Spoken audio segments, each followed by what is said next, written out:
I think it depends from person to person and where they're at, how they feel, how they're, they give advice about, okay, don't date somebody for a year while you're in recovery. Well, yeah, they also say, okay, get a plant for a year and then get a pet for 3 years. And if they're both still alive, then you can get, and I'm thinking, well, what if I've had 10 plants and 2 cats for 5 years? Can I just skip all that shit? What if the plant was fine? I had the plant when I was in active addiction. I had a cat when I was in active addiction. Yeah. Yeah. All that stuff. I'm kind of giving you a roundabout answer because I don't necessarily know if there is a right answer for that, dude. Well, it's funny that you say that, Rob, because I found a note when we were rooming together in room 217. Let me see if I can find it here. There's a note that you had in your sock drawer. I think I was looking for Starburst and I came across it, and it was. Oh, yep. It was. Here we go. It's dated the 17th of February, 2019. Dear Corey, I'm too ashamed to give you this letter. Matter of fact, I know you're going to find it anyway because, well, Corey, I time travel. That's when I was like, this guy's nuts. But Corey, on April 30th, 2020, you're going to ask me a question, and here's the answer to it. I want you to read it word for word. Okay, so here we go. Corey, you're so right about so many things. First of all, the relationship thing. Should you wait a year? That was the question, at least the first part of the one you asked me. And the answer to that is, hey, man, different strokes for different folks. Realize, though, the reason they don't want you to date for a year is the same reason that I'm going to show everybody that I'm going through this relationship right now. Wow. Is to prove the fact that I'm not ready for it. If, by the way, you've already attempted recovery 40 times, maybe you should try to work on it 41 before you try to take somebody else down with you. Huh. Well, that's a good way to think about it, Rob. Oh, in the second part, hold on, let me flip the pages on the back. Okay. Second part. Are you sure I wrote? The crazy person. Wow. Can't believe you went there, Corey. Ha ha ha. Yes, I did. And at least you didn't mention midgets. Damn it, Rob. Now I did. The things you told me you were going to do. Okay, let's skip over that. Okay. And then back to the crazy person. Okay. The crazy person just goes to show you how unstable I really was and probably shouldn't have been looking for that kind of relationship with that kind of person anyway. In the end, I learned a lesson that I could share with people today on the podcast. Corey, thanks for having me on. It's been a while. I love you. You're the best. Rob. Damn, Rob. That was quite the letter. And I didn't know you time travel, but that's pretty cool. Did you ad lib, man? I mean, because I can recall certain parts of that letter, but well, I mean, I skipped over the midget stuff which. Oh well, I mean, we could go on and on about Will's class, man. And people still bring that up to me today. I still meet people and come across people that were either in treatment with us when we were in there together or heard about the stuff that we did on there, and they're just like, oh my God, you guys did that kind of crazy stuff. And I'm like, yeah, but we took it serious, and it really helped us open up and to talk about the things that we really wanted to talk about and have fun. And that was one thing that we tried to do the most, at least I did, it was have fun while I was in there, man. Like, it was one of those treatment places where, I was kind of ordered to be there, so I couldn't leave after, 2 weeks, which I would have been. I would have left. I'm like, I got it, figured it out, yep, done, hate that guy, I'm leaving. But instead I was forced to sit there, and I was forced to be in a room with Billy, who I absolutely hated. He was just a waste of time. He was a waste of time. He was a waste of everybody's time in there. And I saw right through him. And, those are the kind of people that I stay away from. And that's just what I choose to do. And that's for my own recovery and my own peace of mind. But when you're in a place like that, you have to learn how to deal with those things, because you're going to come across people in life that you don't like, that you would like to just move on from. And sometimes, you work with them. Sometimes they're in your family.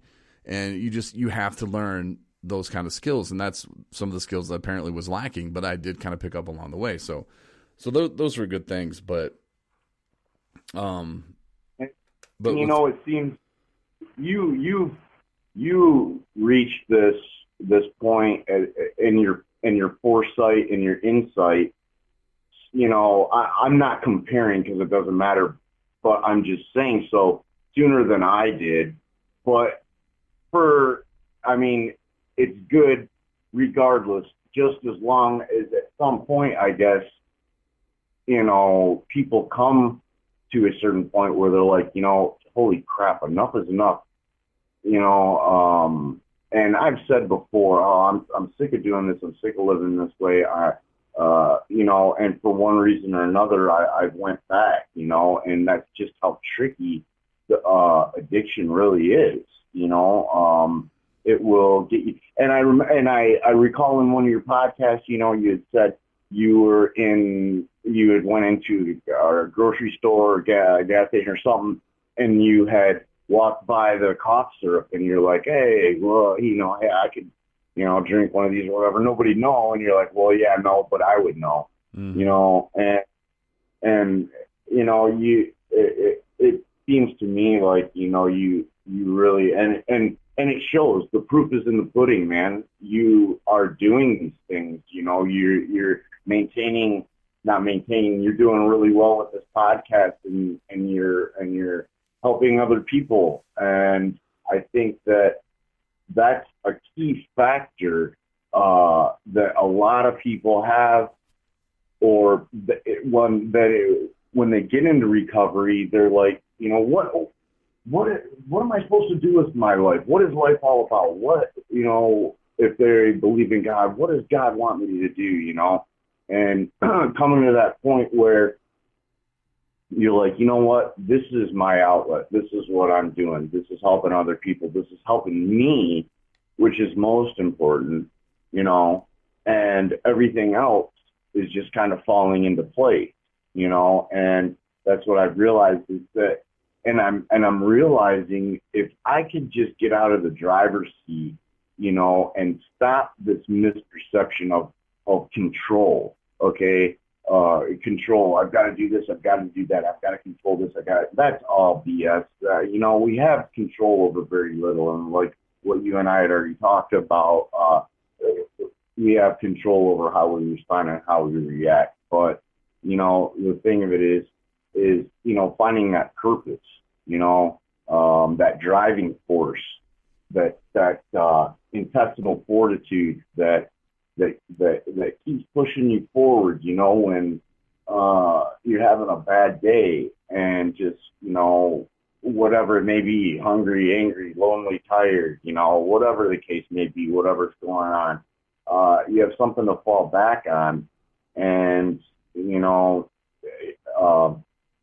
a lot of people in recovery or are trying to get recovery may go to meetings and they don't believe it, or they have a hard time believing, well, this won't work for me.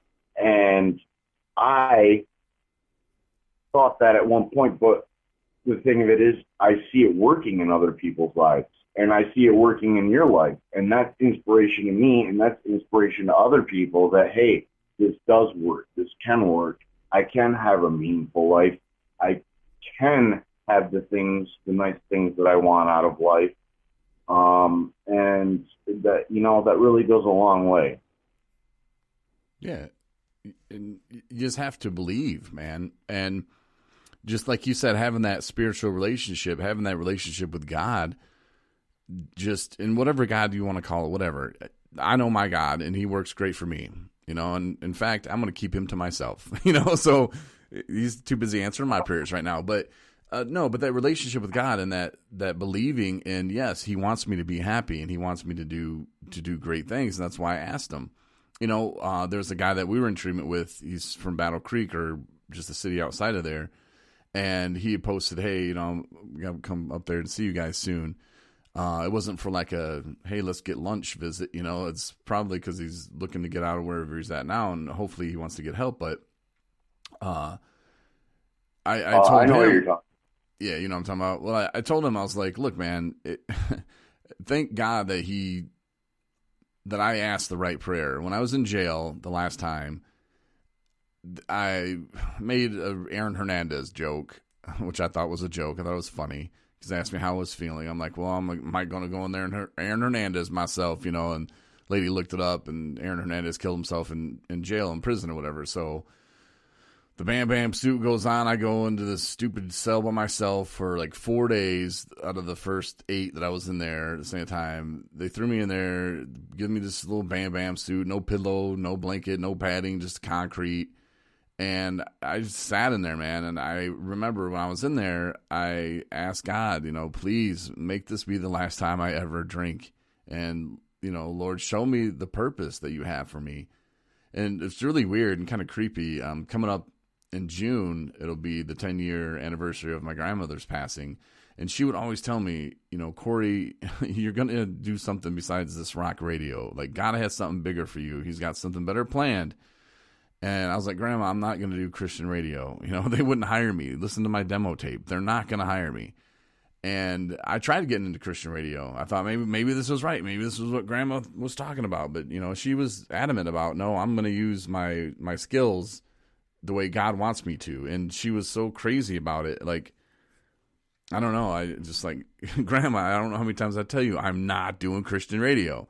And maybe this is what she kind of thought. Maybe, I don't know. She just kind of knew, and it was really weird. And now that I'm kind of doing things, this is the first time I even really thought about that. But, I did ask God, though, when I was in jail, back to that, to, show me my purpose.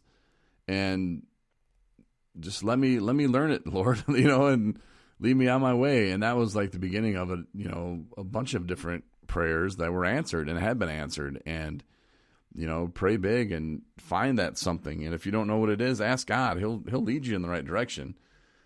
But it's an amazing life, Rob. And I never would have thought in a million years I'd be where I'm at now. Now, do I live in a mansion on the beach? No. And that's fine. I don't need that.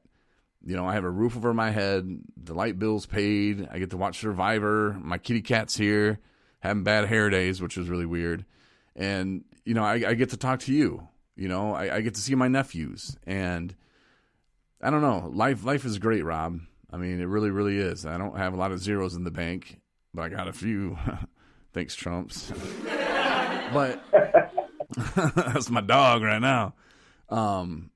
But yeah, and it all works out how it's supposed to, man. And it's crazy. And if you want to break it down and try to explain it to yourself, you're going to drive yourself nuts. And if you're trying to force things, well, this is what I want. This is what I want. This is what I want. You're going to go nuts. Just sit back, relax. And that's where I think, the clean time, the not having the drugs in your system, and yes, alcohol is a drug, will give you clarity. Like when that lady sent me the email saying that I couldn't drive for him because of my OWI that I had. Rob, I wanted to lose my shit, man. I wanted to be like, you're telling me that I'm a bad person because of one mistake when I got picked up in my apartment building complex parking lot? Like, are you kidding me? Like, because of that, you're not. And then, I kind of take it in and realize, okay, well, what do I need to do? I don't need those people. I will go around them. 217 Recovery is going to be a transportation company, and the license is $125, and I just got to get the right insurance, and I'm golden. I already have the business stuff already lined up and set up. That was already done. So, and I think that's going to be actually a booming business. And so, yeah, that's perfect. And we get to take people for rides, and when the 501c3 comes back, we filed for that. That should be coming back next month. And then we can really start taking donations and start taking people to meetings and to recovery events or whatever they need, and we can do that for free, and I'm just so blessed that door was opened when I could have just got really mad, sent an angry email and just, I'm done, I'm going to go drink, because that's what I would have done a year and a half ago. I'll just drink away then. They said I can't do it. But it's little shit like that, though, that we need to change, Rob. And that's what I was kind of talking about earlier about the whole, we're in recovery and we're good people. Like, yeah, okay, there's laws. I get it. Do you think I was in my right mind when I was in my parking lot? Like, no. Like, that's the thing. I didn't consciously go out and do something bad. And I don't think people should be labeled and punished that way, You're not a bad guy. You know, I'd like to think I'm kind of a nice guy, but you know, I agree. It's the stigma that